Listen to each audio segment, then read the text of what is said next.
Dear friends, Team Nursing Academy presents Mosby and Clegg RN series Medical Surgical Nursing MCQ number 337 to 350 Endocrine System for all nursing exams. प्यारे साथियों, हंसते रहिए, पढ़ते रहिए, रोज़ न रोज़ हमारे साथ कुछ नया सीखते रहिए। प्यारे दोस्तों, ये वीडियो जिसके अंदर इम्पोर्टेंट क्वेश्चंस हैं, ये वीडियो बड़ा हो सकता है। आप इस वीडियो को पूरा देखिए, क्या पता कौन सा क्वेश्चन एग्जाम में आ जाए। चलो शुरू करते हैं बिना टाइम वेस्ट किए। Let's now start. Question number 337। A nurse is assessing a client with the diagnosis of diabetes insipidus. एक नर्स एक क्लाइंट को असेस कर रही है जिसका डायग्नोसिस डायबिटीज़ इंसिपिडस हुआ है। For which sign indicative of diabetes insipidus should the nurse assess the client. कौन सा इंडिकेटिव साइन है डायबिटीज़ इंसिपिडस का जो नर्स को असेस करना चाहिए। Select all that apply. जो ऑप्शन दिए गए हैं उनमें से सिलेक्ट करना है। ऑप्शन देखिए। Option 1 excessive thirst. Option 2 increase blood pressure glucose. Option 3 dry mucus membrane. Option 4 increase blood pressure. Option 5 decrease और सीरम ऑस्मोलरिटी।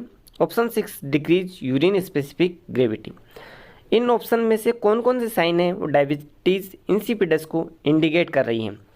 नर्स को असेस करना चाहिए as a diabetes insipidus. Guess your correct answer. आप अपना सही उत्तर comment करिए। Comment करिए कब आपके correct answer. Correct answer is option 1 excessive thirst. Option 3 dry mucus membrane. Option 6 decrease urine specific gravity. Diabetes insipidus में ये साइन क्यों देखने को मिलते हैं, रेशनल देखिए, समझिए, ध्यान दीजिएगा।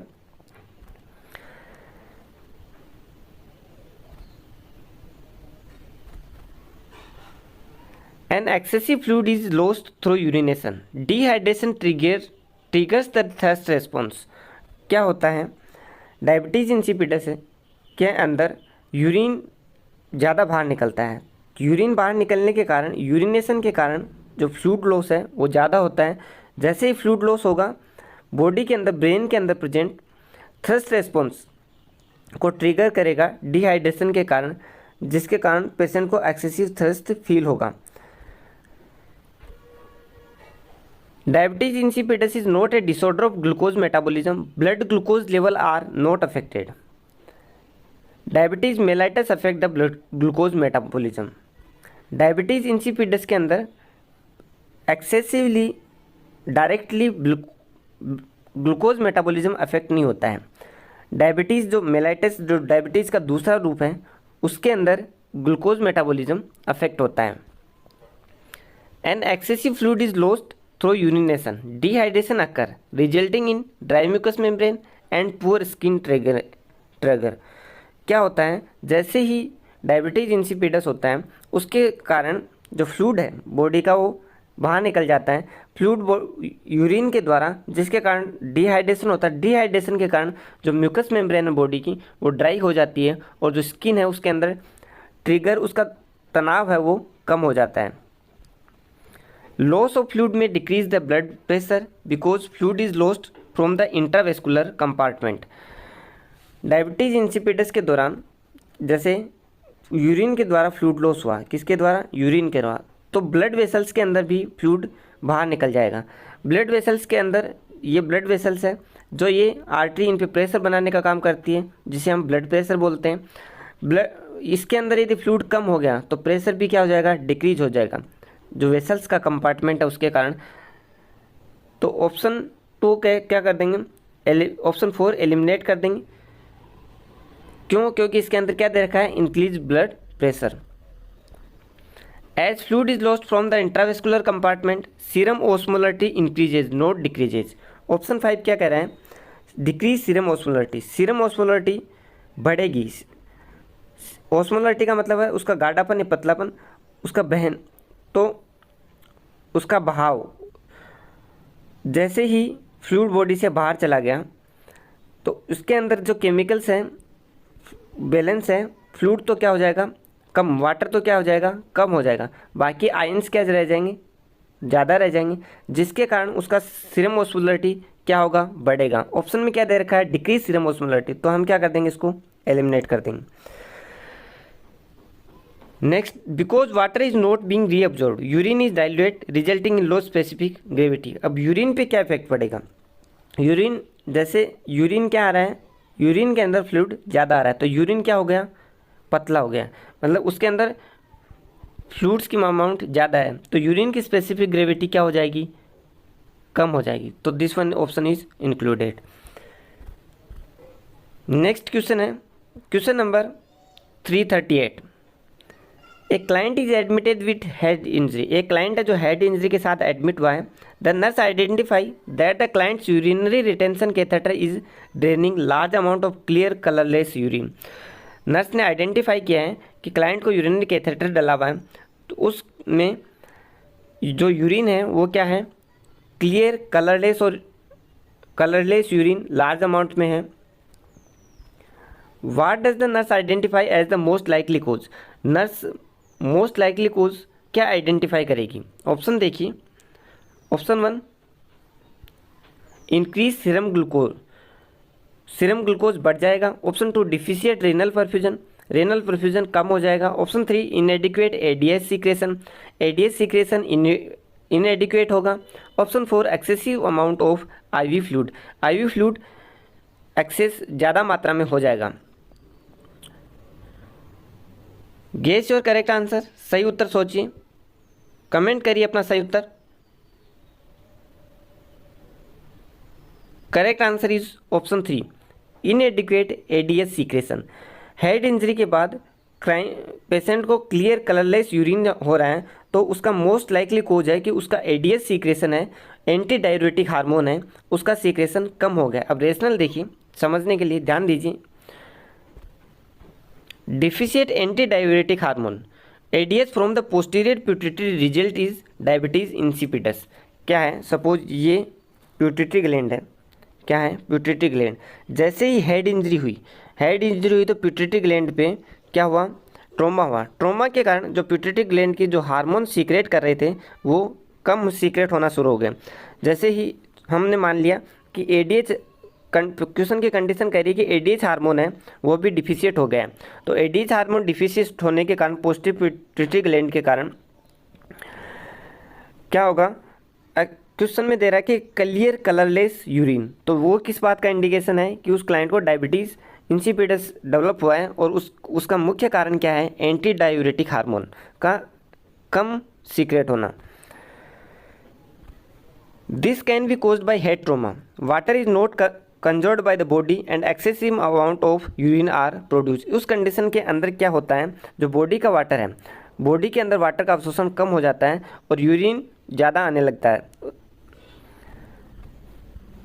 Although increased serum glucose may cause polyuria, it is associated with diabetes mellitus, not diabetes insipidus. Option 1 क्या है, increase serum glucose, increase serum glucose level diabetes mellitus के अंदर बढ़ता है मेनली, जबकि क्वेश्चन के अंदर जो ऑप्शन दे रखे हैं क्लियर कलरलेस यूरिन, वो किस बात का इंडिकेशन है, डायबिटीज़ इंसिपिडस का।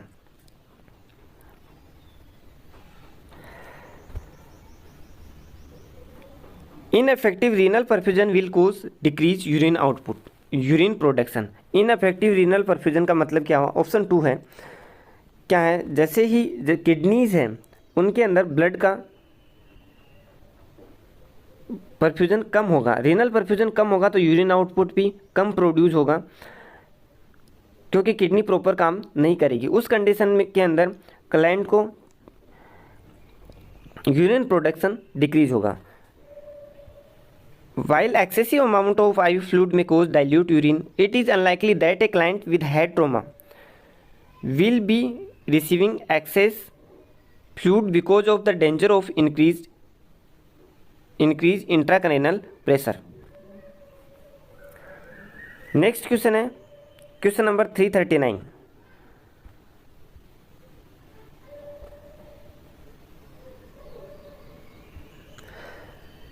After a head injury, a client develop a deficiency of antidiuretic hormone. What should the nurse consider about the response of secretion of ADH before assessing this client. एक client है जिसको head injury के बाद anti diuretic hormone की deficiency हो गई है। इस क्लाइंट को असेस करने से पहले नर्स एंटी डायूरेटिक हार्मोन की सीक्रेशन के रेस्पॉन्स में क्या कंसीडर करेगी? ऑप्शन देखिए। Option 1 serum osmolarity increases, option 2 urine concentration decreases, option 3 glomerulus filtration decreases, option 4 tubular reabsorption of water increases. तो इसमें कौन सा ऑप्शन कंसीडर करेगी related to deficiency of anti diuretic hormone? Guess your correct answer. Correct answer is, comment करिए आपका अपना उत्तर। Correct answer is option 4 tubular reabsorption of water increases. क्यों होगा? देखिए, anti diuretic hormone, anti diuretic ADH जो pituitary gland से secret होता है, वो क्या करेगा? वो यूरिन को रीएब्जॉर्व, जो फ्लूइड है उसको एब्जॉर्वेशन करने का काम करता है। अब क्वेश्चन कह रहा है कि उसकी क्या हो गई है? डिफिशियंसी हो गई है। तो कौन सा कारण नर्स असेस कर रही है? तो इस डिफिशियंसी के रेस्पॉन्स से नर्स कंसीडर करेगी। देन करेक्ट होगा ट्यूबुलर रीअब्जॉर्वेशन ऑफ वाटर क्या हो जाएगा? इंक्रीज हो जाएगा। और रेशनल देखिए, reabsorption of sodium water in the kidney tubules decreases, urinary output retain body fluids. Consider क्यों करेगी? क्योंकि ये ऑप्शन ये गलत है। गलत इसलिए कि एंटी डायूरेटिक हार्मोन है, उसकी कमी के कारण पेशेंट को क्या होगा? यूरिन आउटपुट बढ़ेगा, न कि यूरिन आउटपुट ज़्यादा एक्सेसिव यूरिनेशन होगा तो वाटर एब्जॉर्वेशन क्या होगा? डिक्रीज होगा। जबकि ऑप्शन 4 क्या कह रहा है कि tubular reabsorption of water increases, then न शुड बी कंसिडर, मतलब दिस वो क्या, ये क्या है? गलत है, इसलिए इसको असेस करेगी। सीरम ऑस्मोलरिटी इंक्रीज होगी, यूरिन कंसंट्रेशन डिक्रीज होगी। क्यों? क्योंकि एक्सेसिव यूरिनेशन के कारण ग्लोमेरुलर फिल्ट्रेशन रेट डिक्रीज होगी।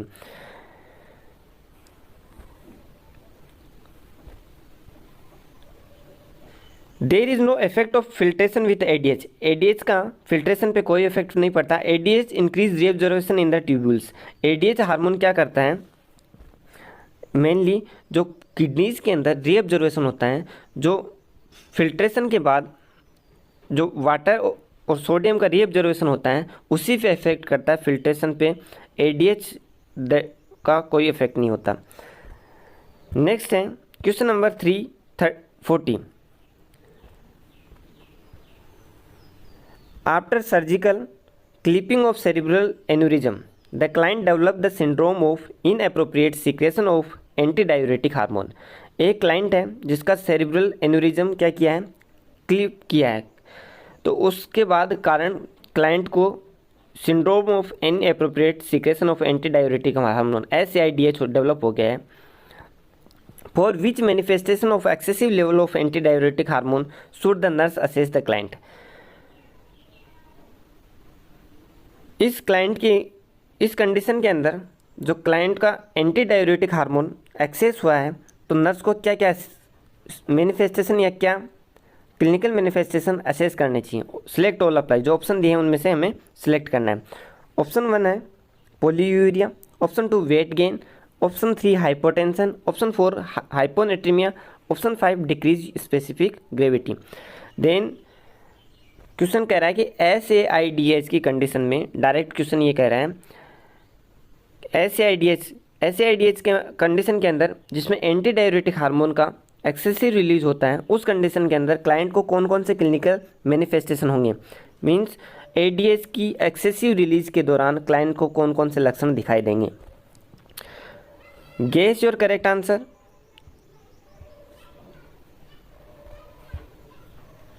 अपना सही उत्तर कमेंट करिए, सोचिए, अपना कमेंट बॉक्स में लिखिए सही उत्तर। कौन कौन से ऑप्शन होंगे एक्सेसिव ADH के अमाउंट में? Correct answer is option 2 weight gain, क्योंकि एंटी डायूरेटिक हार्मोन क्या करता है? वाटर का रीअब्जॉर्वेशन करता है, इसलिए वेट गेन होगा। ऑप्शन 4 हाइपोनेट्रीमिया, वाटर बॉडी के अंदर ज़्यादा बढ़ जाएगा तो उसकी तुलना में सोडियम कम हो जाएगा, उस कंडीशन को हम हाइपोनेट्रीमिया बोलते हैं।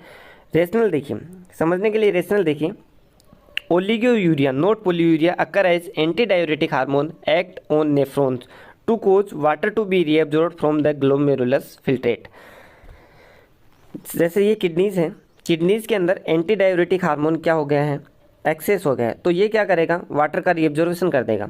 तो यहाँ पे वाटर ज़्यादा हो गया, उसकी तुलना में रीएब्जॉर्प्शन बढ़ने के कारण तो वाटर रीएब्जॉर्ब हो गया, तो यूरिन आउटपुट क्या होगा, कम होगा। उस कंडीशन को क्या बोलेंगे, ओलिगोयूरिया। देन पोलीयूरिया ऑप्शन को हम कट कर देंगे, एलिमिनेट कर देंगे। Next, excessive level of ADH cause inappropriate free water retention. For every liter of fluid retained, the client will get approximately 2.2 lb. क्या है, जैसे ही ADH एक्सेस होगा तो water retention, free water retention बढ़ जाएगा। यदि 1 लीटर वाटर एब्जॉर्ब होता है तो उस क्लाइंट का वेट 2.2 lb बढ़ जाता है। कितना वेट बढ़ जाता है, 1 litre of water increase the weight 2.2 lb। कितना इंक्रीज कर देता है, 2.2 lb। Because of water reabsorption blood volume में increase causing hypertension, not hypotension. Then दूसरा ऑप्शन अपना वेट गेन करेक्ट हो जाएगा।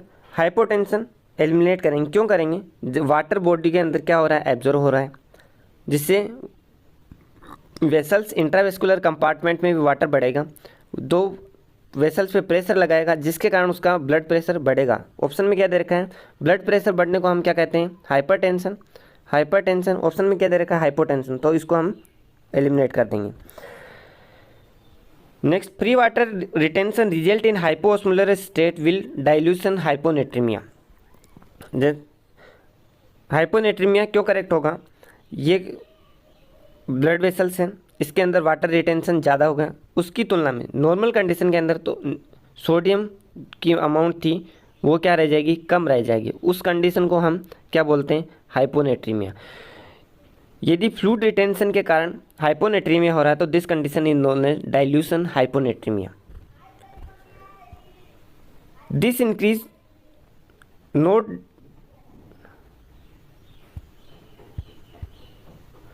decrease as a result of increased urine concentration, decrease specific gravity। decrease specific gravity, कम स्पेसिफिक ग्रेविटी वो कम नहीं होने के कारण बढ़ेगी। Then this option is also eliminated. Next question है question number 341। A client who has acromegaly and insulin dependent diabetes undergoes a hypophysiectomy। एक क्लाइंट जिसको एक्रोमेगेली और इंसुलिन डिपेंडेंट डायबिटीज़ है उसको क्या किया गया है, हाइपोफिजिक्टोमी किया गया है। The nurse identified that further teaching now the hypophysectomy is necessary when the client state I now I will. एक क्लाइंट है जो कि ये रेस्पॉन्स देता है कि आई नाउ आई विल, मुझे करना चाहिए, तो नर्स आइडेंटिफाई करेगी उस क्लाइंट को फर्दर टीचिंग की आवश्यकता है। मतलब ऑप्शन दिए गए हैं उनमें से कौन सा ऑप्शन गलत है कि नर्स को फर्दर टीचिंग की आवश्यकता पड़े। पहले हम समझ लेते हैं हाइपोफिजिक्टोमी क्या होता है। हाइपोफिजिक्टोमी होता है, hypophysis is the pituitary gland, ectomy is the removal. Hypophysis is the pituitary gland, क्या होता है, इसे हम पिट्यूटरी ग्लैंड बोलते हैं। एक्टोमी का मतलब होता है रिमूवल। तो कौन सा ऑप्शन इसके बारे में दे रहा है कि नर्स को आइडेंटिफाई कर रही है कि इस क्लाइंट को फर्दर टीचिंग की आवश्यकता है। ऑप्शन देखिए, option 1 be style for rest of my life. Hypophysectomy के बाद क्लाइंट स्टाइल रहेगा, मतलब वो फर्टाइल हो जाएगा, बच्चे पैदा नहीं कर सकता। Option 2 required last dose of insulin then I did preoperatively. Pre operation से पहले उसको इंसुलिन की लास्ट डोज की आवश्यकता होगी। Option 3 have to take cortisone a similar drug for the rest of my life. मुझे पूरी जीवन के लिए कोर्टिसोन लेना पड़ेगा और इससे जो भी सिमिलर ड्रग हैं वो लेनी पड़ेगी। Option 4 have to take thyroxine और similar medication for a rest of my life. मुझे पूरी ज़िंदगी थायरोक्सिन लेनी पड़ेगी। तो इन ऑप्शन में से कौन सा स्टेटमेंट रॉन्ग है? गेस योर करेक्ट आंसर, सही उत्तर सोचिए। करेक्ट आंसर कमेंट बॉक्स में कमेंट करिए करेक्ट आंसर।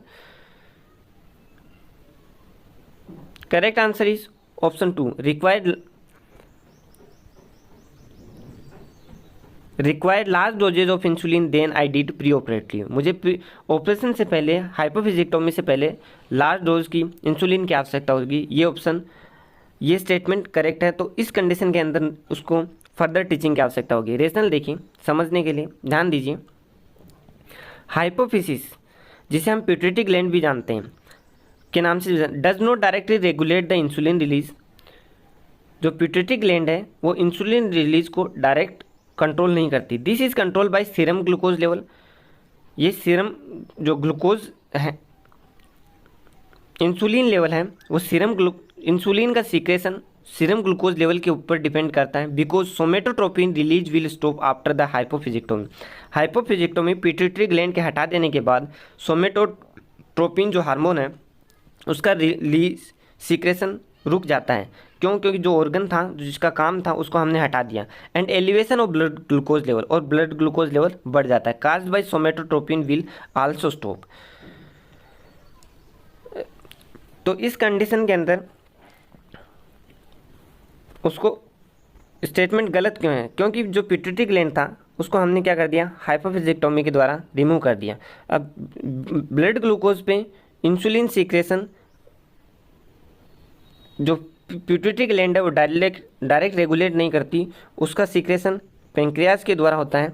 तो सोमेटोट्रोपिन हार्मोन है वो उस पेंक्रियाज के हार्मोन्स के सीक्रेशन को इफेक्ट करेगा और सोमेटोट्रोपिन का रिलीज रुक जाएगा, जिसके कारण लार्ज डोजेज हो इंसुलिन प्री ऑपरेटिवली उसको रिक्वायर नहीं पड़ेगी। वो कैसे कितनी लेनी पड़ेगी, जो नॉर्मल उसके ब्लड ग्लूकोज लेवल के हिसाब से उसको रिक्वायर होगा।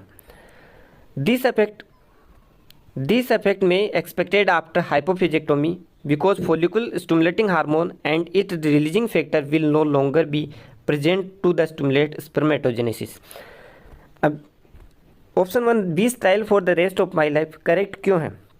क्योंकि उसको पूरी जीवन के लिए स्टाइल हो जाएगा, बच्चे पैदा नहीं कर सकेगा। क्यों? क्योंकि जो पिट्यूटरी ग्लैंड जो फॉलिकुलर स्टिमुलेटिंग हार्मोन रिलीज करती है, जो स्पर्मेटोजेनेसिस की प्रोसेस को, स्पर्म बनाने की प्रक्रिया को स्टिमुलेट करता है, उसका सीक्रेशन नहीं होगा। इस कारण वो पूरी लाइफ टाइम स्टाइल रहेगा। When adrenocorticotropic hormone is absent, cortisone will have to be administer. जो पिट्यूटरी ग्लैंड है वो एडिनोकोर्टिकोट्रोपिक हार्मोन ACTH का भी सीक्रेशन करती है। अब पीयूष ग्रंथि बचा ही नहीं है पिट्यूटरी ग्लैंड, तो उस कंडीशन में उसको जीवन भर क्या लेना पड़ेगा, कोर्टिसोन। क्या लेना पड़ेगा? कोर्टिसोन। मतलब जो स्टीरॉयड हैं वो ओरली लेने पड़ेंगे। कोर्टिसोन क्या लेना पड़ेगा? ओरली लेना पड़ेगा। नेक्स्ट है thyroid stimulating hormone will not present, एक्सटेंसिंग thyroxine will have be taken. पीयूष ग्रंथि के द्वारा जो थायराइड ग्लैंड है उसको स्टिमुलेट करने वाला हार्मोन TCH भी रिलीज होता है। तो उस कंडीशन के अंदर उसको क्या लेना पड़ेगा? थायरोक्सिन भी लाइफ टाइम लेना पड़ेगा। तो कौन सी कंडीशन? इंसुलिन क्या है, ब्लड ग्लूकोज लेवल पे डिपेंड करेगा, तो लार्ज डोज पे लेने को जरूरत नहीं है। तो इस कंडीशन में उसको फर्दर टीचिंग की आवश्यकता पड़ेगी। तो इस कारण ये ऑप्शन करेक्ट है। Next question number 342। A nurse is caring for a client who had hypophysiectomy. For which complication specific to this surgery should the nurse assess the client for early clinical manifestations? एक nurse है जिसका क्या हुआ है, हाइपोफिजिक्टोमी हुआ है, मतलब pituitary gland को रिमूव किया गया है। For which complication specific for this surgery should the nurse assess is client for early clinical manifestation. Early clinical manifestation के दौरान सर्जरी के बाद कौन सा स्पेसिफिक कॉम्प्लिकेशन नर्स को असेस करना चाहिए? ऑप्शन देखिए। Option 1 urinary retention, option 2 respiratory distress, option 3 bleeding at the suture line, option 4 increased intracranial pressure. Guess your correct answer. सही उत्तर कमेंट कीजिए अपना उत्तर। कौन सा कॉम्प्लिकेशन हो सकता है हाइपोफिजिक्टोमी के बाद? Correct answer is option 4 increase intracranial pressure. समझिए कैसे, रेशनल देखिएगा। Because the pituitary gland is located in the brain, pituitary gland brain के अंदर लोकेटेड होती है, स्थित होती है। एडिमा आफ्टर सर्जरी में result in increase intracranial pressure. Hypophysectomy के बाद ब्रेन के अंदर एडिमा के कारण इंट्राक्रैनियल प्रेशर बढ़ जाता है। Early sign include, intracranial pressure बढ़ने के अर्ली साइन क्या क्या होते हैं? Decrease visual activity, papilloedema and unilateral pupillary dilation. Visual activity, उसको दिखाई देने की क्षमता कम हो जाएगी। पेपिलियो पे एडिमा, सूजन हो जाएगा, और जो प्यूपिलरी डायलेशन है, एक साइड की प्यूपिल डायलेट हो जाएगी। अब समझिए इसको क्या है। हाइपोफिजिक्टोमी के अंदर हम क्या करते हैं, जो पिट्यूटरी ग्लैंड है उसको क्या कर देते हैं? रिमूव कर देते हैं। ठीक है साहब। अब जैसे ये ब्रेन है, इसके अंदर सर्जरी किया, रिमूव किया, तो किसी कारणवश एडिमा हो गया, उसके कारण इंट्राक्रैनियल प्रेशर, जो ब्रेन के अंदर क्रेनियम के अंदर प्रेशर होता है, उसको हम इंट्राक्रैनियल प्रेशर बोलते हैं। अब इंट्राक्रैनियल प्रेशर बढ़ने के क्या क्या साइंस होते हैं, वो दैट इज़ द कॉम्प्लिकेशन। अब इसके साइन क्या होंगे? जो आईज़ हैं उस पर इफेक्ट पड़ेगा, विजुअल एक्टिविटी कम हो जाएगी, पेपिलोडेमा हो जाएगा, और एक साइड की जो प्यूपिल्स हैं वो क्या हो जाएगी? डायलेट हो जाएगी। मतलब उस जैसे ये प्यूपिल मान लिया, ये क्या हो जाएगी? डायलेट होके बड़ी सी दिखाई देने लगेगी।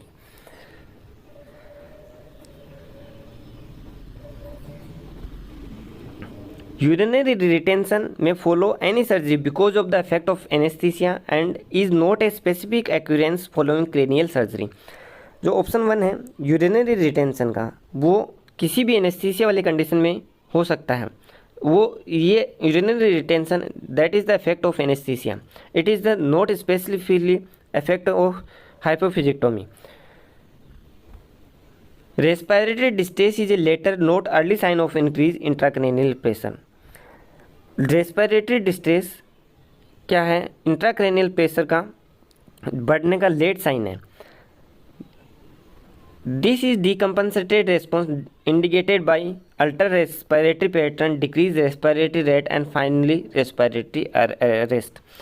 ये जो इंट्राक्रैनियल प्रेशर बढ़ रहा है उसका लेट रेस्पॉन्स रेस्पिरेटरी डिस्ट्रेस होता है, जो बॉडी को कंपनसेट करता है, वो लड़ाई करने की ताकत देता है कि तुम अभी जा नहीं सकता।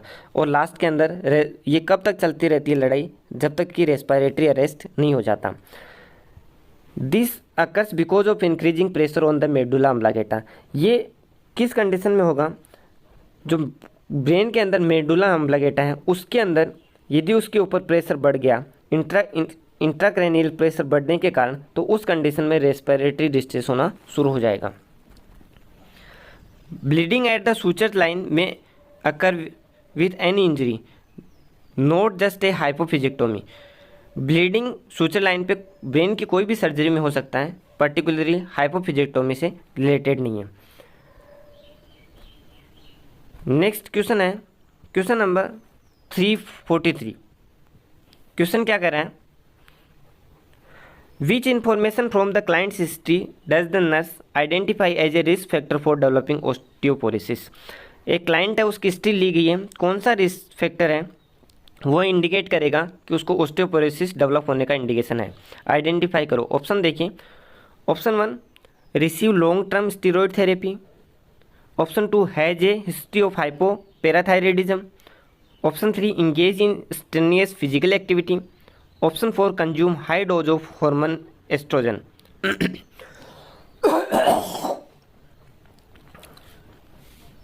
Guess your correct answer. Correct answer comment कीजिए अपना सही उत्तर। ऑस्टियोपोरोसिस का क्या कारण है? Option 1 is correct. Receive long term steroid therapy is the risk factor of osteoporosis. Rationale देखिए क्यों होगा। Increase level of steroid will accelerate bone demineralisation. यदि कोई पेशेंट जिसको स्टीरॉयड ज़्यादा दिया जा रहा है या स्टीरॉयड लेवल बढ़ रहा है, तो जो बोन है वो डीमिनरलाइज होने शुरू हो जाएंगी, बोन टूटना शुरू हो जाएगी।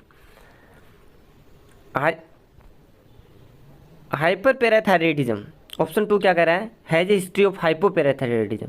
ये ऑप्शन इनकरेक्ट क्यों होगा? Hyperparathyroidism not hypoparathyroidism accelerate bone demineralization. Patient के अंदर हाइपर पैराथायराइडिज्म मतलब पैराथ हार्मोन, जिसको PTH के नाम से भी जानते हैं, वो कैल्शियम रीअब्जॉर्वेशन पे को इफेक्ट करता है। तो उस कंडीशन में यदि PTH का लेवल बढ़ रहा है तो बोन डिमिनरलाइजेशन होगा, न कि PTH के लेवल को कम होने के कारण। Weight bearing that occur with strenuous activity promote bone integrity by preventing bone demineralization. जो वेट बियरिंग एक्सरसाइज है, जो यदि पेशेंट एक्सरसाइज करता है, स्टेनियस एक्टिविटी करता है, वो बोन इंटीग्रिटी को बढ़ाता है। किसको बढ़ाता है? बोन इंटीग्रिटी को बढ़ाता है, न कि डिमिनरलाइजेशन। मतलब एक्सरसाइज से बोन स्ट्रॉन्ग होगी, जबकि ओस्टोपोरोसिस की कंडीशन कम होगी, न कि बढ़ेगी। Although estrogen promote deposition of calcium into bone, तो एस्ट्रोजन क्या करता है? बोन के अंदर कैल्शियम डिपोजिशन को बढ़ाता है। यदि किसी का एस्ट्रोजन रिलीज बढ़ेगा तो बोन के अंदर कैल्शियम डिपोजिशन भी बढ़ेगा। High level will not be prescribed for osteoporosis. ज़्यादा हाई लेवल हो जाता है तो ऑस्टियोपोरोसिस की कंडीशन के लिए प्रिस्क्राइब नहीं करेंगे। Will not be prescribe for osteoporosis, estrogen prescribe नहीं किया जाता, बट किसी हार्मोनल कंडीशन के कारण ज़्यादा हो जाता है तो वो क्या काम करेगा? Hormone replacement therapy. Hormone replacement therapy hormone replacement therapy is associated with an increase risk of breast cancer. यदि एस्ट्रोजन का लेवल बढ़ रहा है तो क्लाइंट के अंदर ब्रेस्ट कैंसर की संभावना बढ़ जाएगी, न कि ऑस्टियोपोरोसिस की। Next question number 344।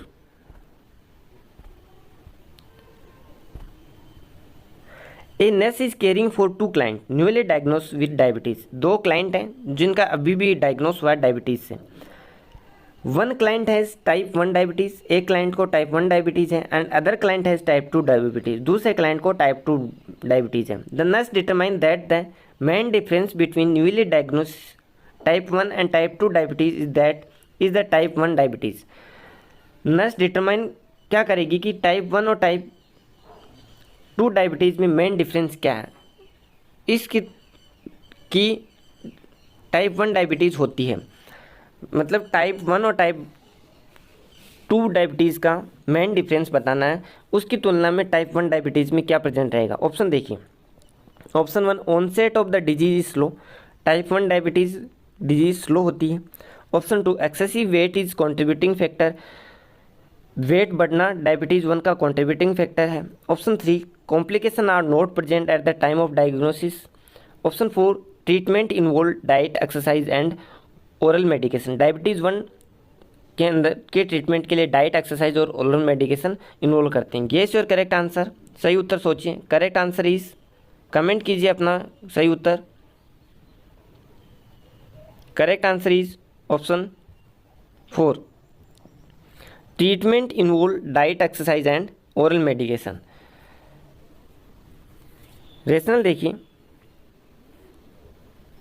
Clinical presentation of diabetes type 1 diabetes is characterize by acute onset. Option में क्या दे रखा है? Onset of diabetes is slow, तो इसको हमें क्या कर देंगे? एलिमिनेट करेंगे। क्यों एलिमिनेट करेंगे? कि डायबिटीज़ टाइप 1 है, उसका ऑनसेट क्या होता है? एक्यूट होता है, सडन होता है। Therefore, this is no time to develop the long-term complications that are common with long-standing disease. 20% of newly diagnosed clients with type 2 diabetes demonstrate complications. Wait के ऊपर सडन ऑनसेट होता है, तो इस कंडीशन में लॉन्ग वेट से related complication long term disease के बाद दिखाई देते हैं। Clinical presentation of type 1 diabetes is rapid, मतलब not slow, as pancreatic beta cell are destroyed by an autoimmune process. Type 1 diabetes के अंदर जो ऑनसेट है वो रैपिड होता है, जिसे हम डायबिटीज़ मेलाइटिस के नाम से भी जानते हैं। उसके अंदर बॉडी की जो पेंक्रियाटिक सेल्स होती हैं, पेंक्रियाज की जो पेंक्रियाटिक सेल्स होती हैं पेंक्रियाज के अंदर, वो ऑटोइम्यून रिस्पॉन्स के द्वारा, प्रोसेस के द्वारा डिस्ट्रॉय हो जाती हैं, जिसके कारण उसको एक्सटर्नल इंसुलिन की भी आवश्यकता पड़ती है। In type 2 diabetes the body is still producing some insulin and therefore the onset of sign and symptom is slow. Type 2 diabetes के अंदर क्या होता है? बॉडी इंसुलिन प्रोड्यूस करती रहती है, इंसुलिन प्रोडक्शन होता रहता है, जिसके कारण जो साइन एंड सिम्टम डेवलप होते हैं उनकी स्पीड स्लो होती है। In type 1 diabetes client are generally lean or have an ideal weight. Type 1 diabetes में पेशेंट का वेट आइडियल रहता है। 80 to 90% of client with type 2 diabetes are overweight.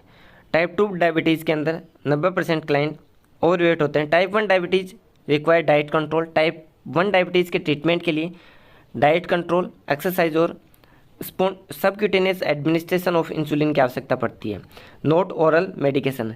जबकि टाइप 2 डायबिटीज़ है, oral medication are use to type 2 diabetes because some insulin is still being produce, क्योंकि कुछ मात्रा में अभी भी इंसुलिन प्रोड्यूस हो रही है। अब देखिए समझिए, हम यहाँ लिखते हैं टाइप 1 डायबिटीज़, टाइप 1, और यहाँ लिखते हैं टाइप 2 डायबिटीज़। टाइप 1 डायबिटीज़ का कैरेक्टर क्या है? Acute onset and rapid, acute onset and rapid, rapid. Type 2 क्या है? स्लो ऑनसेट, टाइप 2 डायबिटीज़ क्या है? Slow onset. टाइप 1 डायबिटीज़ के अंदर वेट प्रेजेंट रहता है, इसके अंदर 80 to 90% टाइप 2 डायबिटीज़ के अंदर वेट बढ़ता है। इसके अंदर टाइप 1 डायबिटीज़ के अंदर इंसुलिन का प्रोडक्शन बिल्कुल बंद हो जाता है, इसके अंदर कंटिन्यू रहता है। इसके ट्रीटमेंट के लिए diet control, exercise and subcutaneous insulin administration की ज़रूरत पड़ती है। इसके अंदर ओरल टेबलेट से भी ट्रीटमेंट हो जाता है, क्योंकि इंसुलिन प्रोडक्शन कम्प्लीटली बंद नहीं होता। क्लियर है? नेक्स्ट क्वेश्चन है question number 345। A client is schedule for adrenalectomy. एक क्लाइंट है जिसको एडिनलेक्टोमी के लिए शेड्यूल किया है, मतलब उसका एडिनल ग्लैंड रिमूव किया जाना है। विच nursing intervention should the nurse anticipate will be order for this client.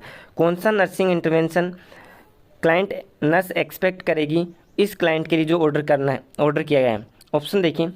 Option 1 administer IV steroid, adrenalectomy के बाद IV स्टीरॉयड देने हैं। Option 2 provide a high protein diet.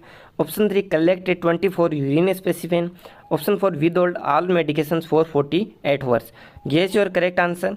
Correct answer is option, सोचिए, comment कीजिए अपना correct answer. Correct answer is option 1 administer IV steroid. Adrenalectomy के बाद IV steroid देने, क्यों देने? रेशनल देखिएगा।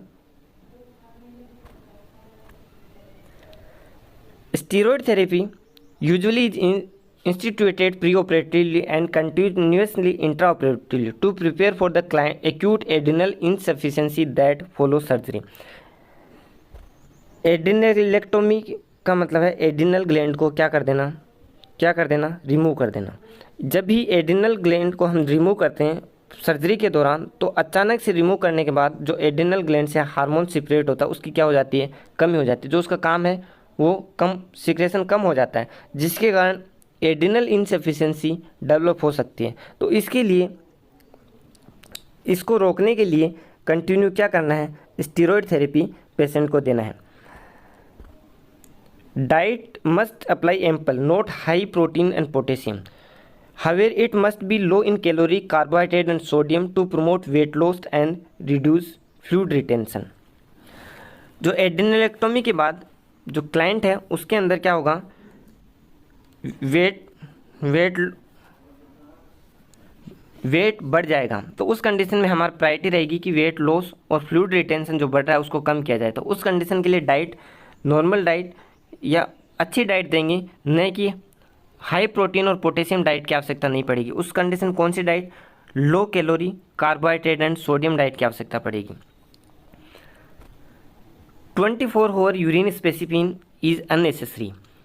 Glucocorticoid must be administered preoperatively to prevent adrenal insufficiency during surgery. तो यहाँ पे फर्स्ट प्रायोरिटी रहेगी, क्या रहेगी कि जो स्टीरॉइड्स हैं, ग्लूकोकॉर्टिकॉइड्स हैं, वो प्री ऑपरेटिवली और इंट्रा ऑपरेटिवली एडमिनिस्टर करें, ताकि पेशेंट क्लाइंट को किससे बचाया जा सके? एडिनल इनसफिशिएंसी से, एक्यूट एडिनल इनसफिशिएंसी से बचाया जा सके। नेक्स्ट क्वेश्चन है question number 346। A nurse is caring for A newly admitted client with the diagnosis of Cushing syndrome. एक न्यूली एडमिट क्लाइंट एडमिट हुआ है, उसका नर्स केयरिंग कर रही है, जिसका डायग्नोस क्या है, कुशिंग सिंड्रोम है। We should the nurse monitor for this client for clinical indicator of diabetes mellitus. इस क्लाइंट को डायबिटीज़ मेलाइटस के कौन सा क्लिनिकल इंडिकेटर नर्स को मॉनिटर करना चाहिए? ऑप्शन 1 देखिए, cortisol hormone stimulate rapid weight loss. Option 2, tissue catabolism result in negative nitrogen balance. Option 3, glucocorticoid accelerate the process of gluconeogenesis. Option 4, excessive adrenocorticotropic hormone secretion damage pancreatic tissue. Guess your correct answer, सही उत्तर सोचिए। Correct answer is, comment कीजिए, comment box में correct answer comment कीजिए। Correct answer is option 3, glucocorticoid accelerate the process of gluconeogenesis. Diabetes mellitus क्यों होगा? क्योंकि उसका ग्लूकोज, बॉडी के अंदर ग्लूकोज बढ़ जाएगा, क्योंकि जो भी ग्लूकोकोर्टिकोइड हैं वो ग्लूकोन्यूजेनेसिस को स्टिमुलेट करेंगे, उसकी प्रोसेस को बढ़ाएंगे। ग्लूकोन्यूजेनेसिस किसे कहते हैं? ग्लूकोन्यूजेनेसिस होता है, ग्लूको का मतलब होता है ग्लूकोज, न्यू का मतलब न्यू, जेनेसिस का मतलब फॉर्मेशन। जो नया ग्लूकोज है उसको प्रोडक्शन, ग्लूकोज बनना, दैट इज द ग्लूकोन्यूजेनेसिस। अब रेशनल देखिए क्यों होगा। Excessive glucocorticoid causes hyperglycaemia. Glucocorticoid का यदि ज़्यादा मात्रा में यूज किया जाता है तो क्लाइंट को हाइपरग्लाइसीमिया हो जाता है। And sign of diabetes mellitus, जो कि डायबिटीज़ मेलाइटिस का साइन है, में develop. Adrenocorticoid hormone cause sodium retention and subsequent weight gain. जो कुशिंग सिंड्रोम है उसके अंदर क्या होगा? एडिनोकोर्टिकोइड हार्मोन के कारण सोडियम रिटेंशन बढ़ेगा, जिससे वेट गेन बढ़ेगा। तो ऑप्शन 1 को हम क्या कर देंगे? Option 1 is eliminated. Although muscle wasting is associated with the excessive corticoid production, this will not cause diabetes mellitus. Client के अंदर जो एक्सेसिव कोर्टिकोइड प्रोडक्शन है उसके कारण मसल्स वास्टिंग होती है, but that is not related to diabetes mellitus. इसके कारण उसका जो नाइट्रोजन बैलेंस है टिश्यू कैटाबोलिज्म के कारण क्या होगा? बढ़ेगा, पॉजिटिव होगा। Then this option is also eliminated, क्योंकि ऑप्शन में क्या दे रखा है? नेगेटिव।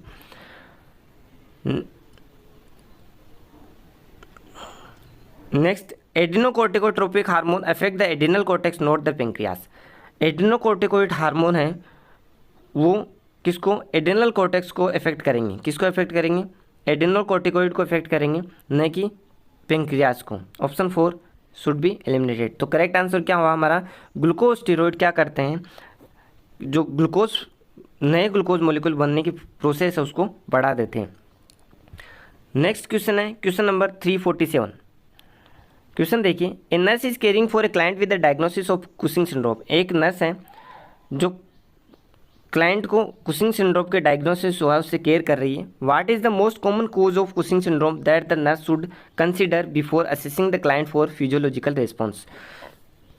कुशिंग सिंड्रोम का मोस्ट कॉमन कारण क्या है जो नर्स कंसीडर करेगी क्लाइंट के फिजियोलॉजिकल रिस्पॉन्स को असेस करने से पहले? ऑप्शन देखिए। Option 1, pituitary hypoplasia.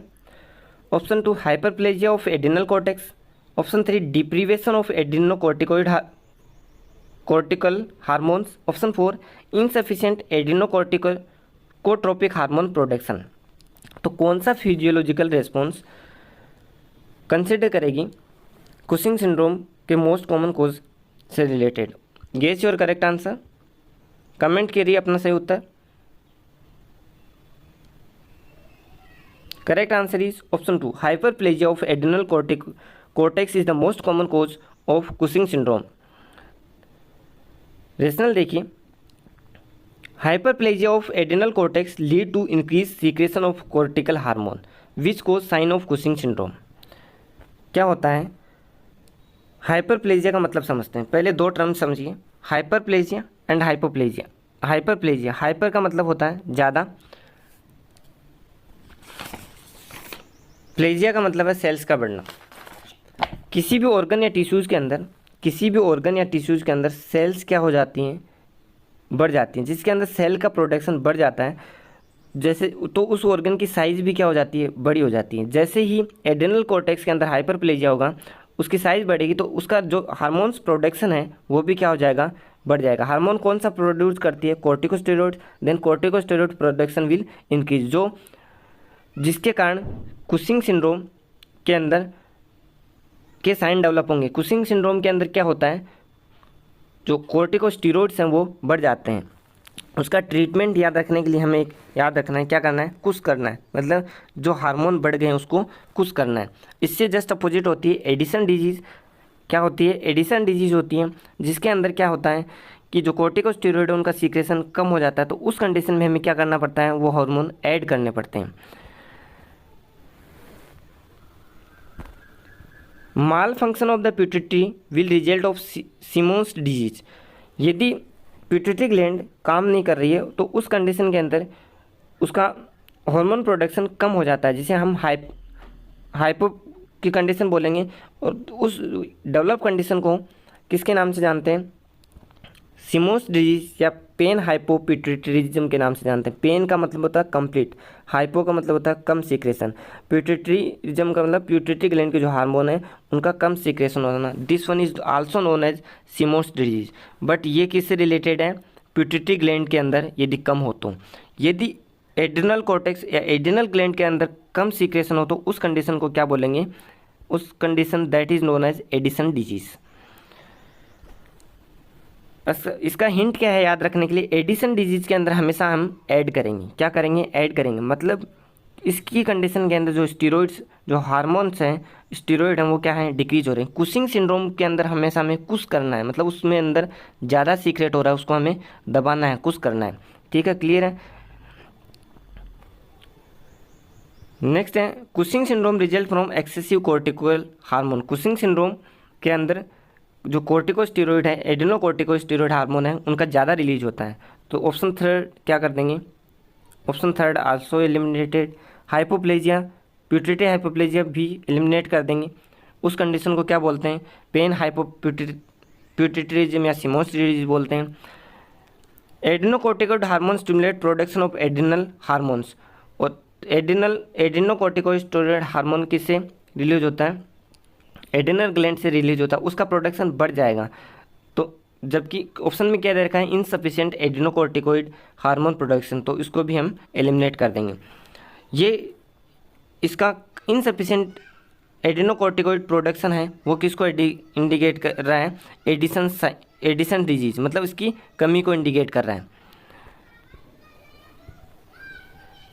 Next question है question number 348। A nurse is assessing a female client with Cushing syndrome. Which clinical finding can the nurse expect to identify? Select all the apply. एक client है, female client है जिसको Cushing syndrome है, उसको nurse assess कर रही है। Nurse कौन कौन से क्लिनिकल फाइंडिंग नर्स एक्सपेक्ट करेगी, सिलेक्ट ऑल अप्लाई। जो ऑप्शन है उनमें से हमें सिलेक्ट करना। ऑप्शन देखिए, option 1 hirsutism, option 2 menorrhagia, option 3 buffalo hump, option 4 dependent oedema, option 5 migraine headaches. तो कुशिंग सिंड्रोम वाले क्लाइंट के अंदर कौन कौन सी क्लिनिकल फाइंडिंग देखने को मिलेगी, गेस और करेक्ट आंसर। सही उत्तर सोचिए, कमेंट करिए अपना करेक्ट आंसर, कौन कौन सी क्लिनिकल फाइंडिंग देखने को मिल सकती है। Correct answer is option 1 hirsutism, option 3 buffalo humps. अब रेशनल देखिए क्यों होंगे कुशिंग सिंड्रोम के अंदर ये साइन सिम्टम्स। कुशिंग सिंड्रोम के साइन सिम्टम्स, 3 जो मेन साइन सिम्टम्स हैं उनको याद रखने का एक ट्रिक बताता हूँ, लॉजिक बताता हूँ। क्या है, हम्ब, HMB कुशिंग सिंड्रोम के अंदर बढ़ जाता है, मतलब हम्ब बढ़ गया। क्या बढ़ गया, हम बढ़ गया, हमें कुछ करने की जरूरत पड़ेगी। H for hirsutism, M for moon face. किस टाइप का फेस हो जाता है, मून फेस, चांद के समान चेहरा हो जाता है। किसके समान चेहरा हो जाता है, चांद समान। और पेट हो जाता है बिल्कुल भैंस जैसा, बफलो हम, पेट हो जाता है बफलो। चेहरा तो चांद जैसा, चेहरे पे दाढ़ी और पेट हो गया भैंस जैसा। मज़ा नहीं आया ना, ये कुशिंग सिंड्रोम में हो जाता है। तो 3 उसके क्लिनिकल फाइंडिंग्स याद रखनी है। हम्ब, कुशिंग सिंड्रोम नाम आते ही दिमाग में आना चाहिए हम्ब, HMB हम्ब। हम्ब को क्या करना है, ट्रीटमेंट करेंगे तो कैसे करेंगे, हमको कुछ करना है, मतलब उसमें बड़ी हुई चीज़ों को कम करना है। रेशनल देखिए, एक्सेसिव हेयरनेस, हिरसुटिज्म किसे बोलेंगे? Excessive hairiness especially male pattern of hair distribution on a women. Hirsutism occur with Cushing syndrome because of androgen excess. समझिए, हिरसुटिज्म क्या होता है? यदि किसी फीमेल क्लाइंट के अंदर, वुमन के अंदर चेहरे के ऊपर, स्पेशली किसके ऊपर? फेस के ऊपर, महिला के यदि दाढ़ी आ जाए तो उस कंडीशन को कुशिंग सिंड्रोम, उस कंडीशन को क्या बोलेंगे? हिरसुटिज्म बोलेंगे, जो कि कुशिंग सिंड्रोम में देखने को मिलता है। ये इसका कारण क्या होता है? एंड्रोजन्स हैं उनका एक्सेसिव सीक्रेशन के कारण।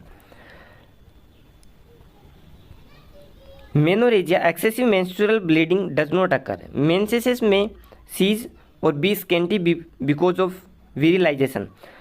कुशिंग सिंड्रोम के अंदर, कंडीशन के अंदर जो मेंसेस है उनका सीक्रेशन कम होता है। क्या हो जाता है? डिक्रीज हो जाता है। मेंसेशन स्केंटी होते हैं, बिल्कुल कम मात्रा में होते हैं। जबकि ऑप्शन में क्या दे रखा है? मेनोरेजिया। मेनोरेजिया का मतलब है एक्सेसिव मेंस्ट्रुअल ब्लीडिंग। तो उस ऑप्शन को हम क्या कर देंगे? एलिमिनेट कर देंगे। ये कुशिंग सिंड्रोम में प्रेजेंट नहीं रहेगा। ये भी यहाँ पे मेंसेस कम लिखा होता तो ऑप्शन करेक्ट होता। Cushing syndrome result from excessive adrenocortical activity. Hypercortisolism causes fat redistribution resulting in buffalo hump. It also contribute to slow wound healing, hirsutism, weight gain, hypertension, acne, thin arms and leg behavioral changes. Cushing syndrome किसके कारण होता है? Cushing syndrome के अंदर जो adrenocortical activity है वो बढ़ जाती है, मतलब एड्रेनोकोर्टिकोस्टेरॉइड हार्मोन सीक्रेट ज़्यादा होते हैं, जिसमें हाइपर कोर्टिसोलिज्म प्रोड्यूस हो जाता है, जिसमें एब्डोमेन पे फैट ज़्यादा होगा, वुंड हीलिंग धीरे हो जाएगी, हिरसुटिज्म वेट गेन होगा, हाइपरटेंशन होगा, एक्ने फुंसियाँ हो जाएंगी चेहरे पे, टांगें पतली हो जाएगी और उसका मूड स्विंगिंग होना, जितने भी हार्मोन्स हैं उसका कम या ज़्यादा होना क्लाइंट की मूड स्विंगिंग को, बिहेवियरल चेंज को अफेक्ट करता है, उसमें मूड स्विंगिंग देखने को मिलता है।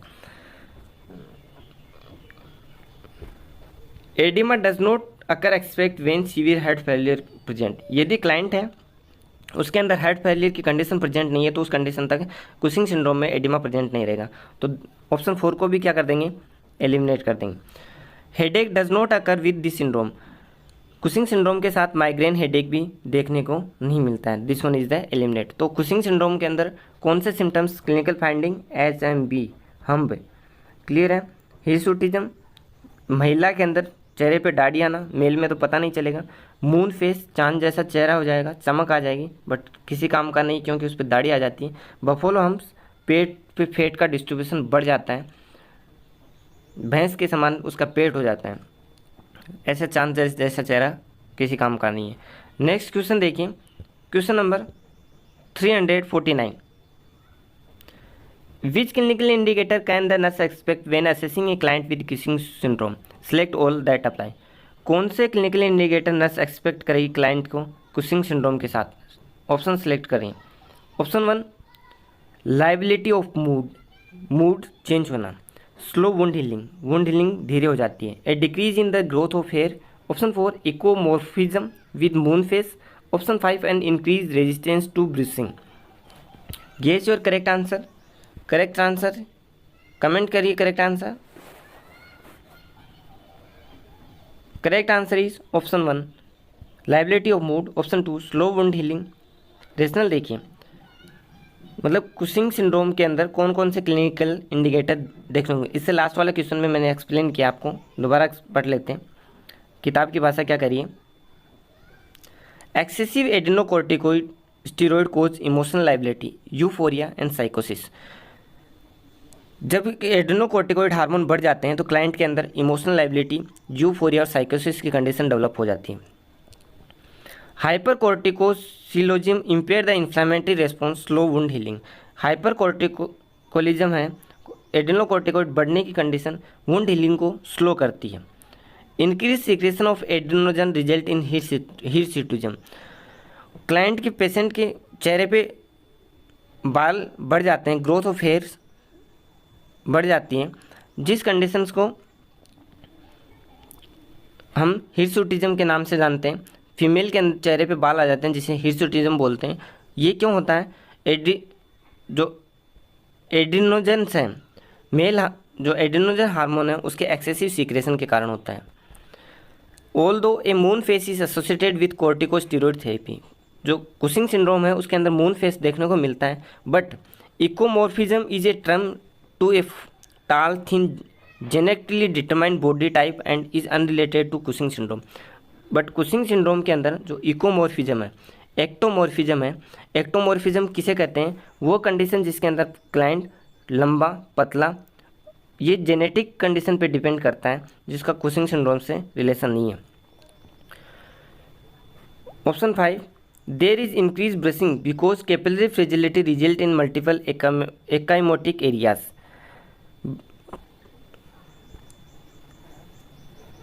स्टेरॉयड थेरेपी के कारण क्लाइंट को ब्रशिंग का मतलब होता है रगड़न होना, जैसे ये स्किन है इस पर रगड़ हो गया तो रेड निशान बन जाएगा जिसे हम ब्रूसिंग बोलते हैं। ये ब्रूसिंग क्लाइंट की कैपिलरी फ्रिजिलिटी के कारण बढ़ती है, न कि कुशिंग सिंड्रोम के कारण, और क्लाइंट के मल्टीपल एकाइमोटिक एरियाज बन जाते हैं, जैसे स्किन के अंदर ये रेड निशान से बन जाते हैं। नेक्स्ट है इस वीडियो का लास्ट क्वेश्चन है, question number 350। A nurse is caring for a male client with a diagnosis of Cushing syndrome. Which clinical manifestation does the nurse expect to identify? Select all of the। एक nurse है जो कि Cushing syndrome वाले client को care कर रही है, कौन कौन से क्लिनिकल मैनिफेस्टेशन नर्स एक्सपेक्ट करेगी, आइडेंटिफाई कीजिए, सिलेक्ट ऑल अप्लाई, वो सिलेक्ट कीजिए जो अप्लाई होते हैं। ऑप्शन देखिए, ऑप्शन 1 पोलियूरिया, ऑप्शन 2 ऑब्स्ट्रंक, option 3 hypotension, option 4 sleep disturbance, option 5 thin arm and legs. Guess your correct answer.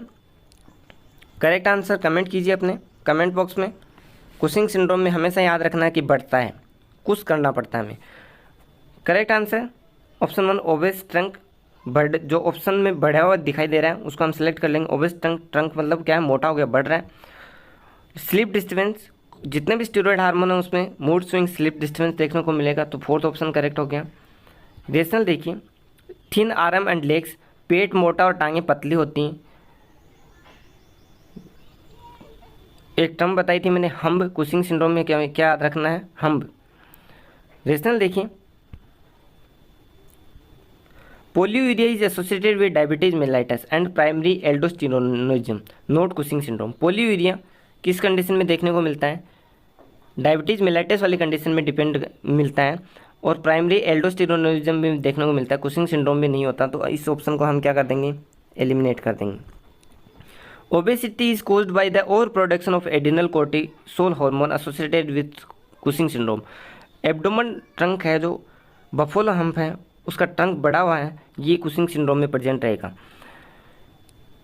Hypertension, not hypotension, Cushing syndrome में पेशेंट को ब्लड प्रेशर बढ़ जाएगा, associated with Cushing syndrome because of sodium water retention. कारण क्या है उसका, water retention, और जो स्टेरॉयड है उनके कारण सोडियम एंड वाटर रिटेंशन। जैसे ही हम देखते हैं कि जनरली जो स्टेरॉयड खाते हैं वो मोटे हो जाते हैं, जैसे जिम करने वाले लोग मोटे हो जाते हैं वो स्टेरॉयड लेते हैं, क्योंकि उन्हें स्टेरॉयड क्या करते हैं, सोडियम वाटर रिटेंशन को बढ़ा देते हैं। तो ऑप्शन 3 है उसको भी क्या कर देंगे, एलिमिनेट कर देंगे, क्योंकि यहाँ पे क्या होना चाहिए था, hypertension. Sleep disturbance is caused by the adrenal diurnal secretion of cortisol. जो स्लीप डिस्टर्बेंस हो जाता है क्योंकि जो उस क्लाइंट का जो कोर्टिसोल के कारण जो स्लीप साइकिल है वो डिस्टर्ब हो जाता है। Thin arm and leg are caused by protein catabolism. Client की टांगें पतली हो जाती हैं, क्योंकि उस क्लाइंट के अंदर क्या होता है, मसल्स होस्टिंग होता है, मसल्स डैमेज होना शुरू हो जाती हैं, क्योंकि उसके अंदर प्रोटीन मेटाबॉलिज्म, उस पेशेंट का प्रोटीन टूटने लगता है, प्रोटीन टूट के बाहर निकलने लग जाता है, जिसके कारण मसल होस्टिंग और then thin arm and legs. Thank you for watching. प्यारे साथियों, वीडियो को देखने के लिए, आपका कीमती समय देने के लिए बहुत बहुत धन्यवाद। आपने ज़रूर इस वीडियो से कुछ सीखा होगा। यदि इस वीडियो से रिलेटेड कोई आपको क्वेरी हो तो आप हमें व्हाट्सअप कीजिए 8360069703 पे। हमें आपकी प्रॉब्लम्स सोल्व करके हार्दिक खुशी होगी। प्यारे साथियों, यदि आपने पहले के वीडियो नहीं देखे हैं तो इस YouTube चैनल के प्लेलिस्ट में जाइए, जिसपे सारे नर्सिंग का सॉल्यूशन है, स्पेशली एनक्लेक्स क्वेश्चंस जो मोस्टली नॉरसेट को ध्यान में रख के प्रिपेयर किए गए हैं। यदि आपके कोई सुझाव हो तो आप हमें व्हाट्सअप कीजिए, हमें उन सुझावों को हम और इम्प्रूव करेंगे। प्यारे साथियों, आपने अभी तक सब्सक्राइब नहीं किया है तो ये लोगो देख के, नर्सिंग एकेडमी का जो लोगो है उसको देख के सब्सक्राइब कीजिए, ताकि नेक्स्ट वीडियो का नोटिफिकेशन सबसे पहले आपको मिल सके। उस पर ऑल पे सेलेक्ट करके बेल आइकन प्रेस करना नहीं भूलना है, तभी आपको नोटिफिकेशन मिलेगा। यदि आपको नोटिफिकेशन नहीं मिल पा रहा है तो आप हमें हमारे व्हाट्सएप नंबर पे व्हाट्सएप कीजिए। Thank you for watching.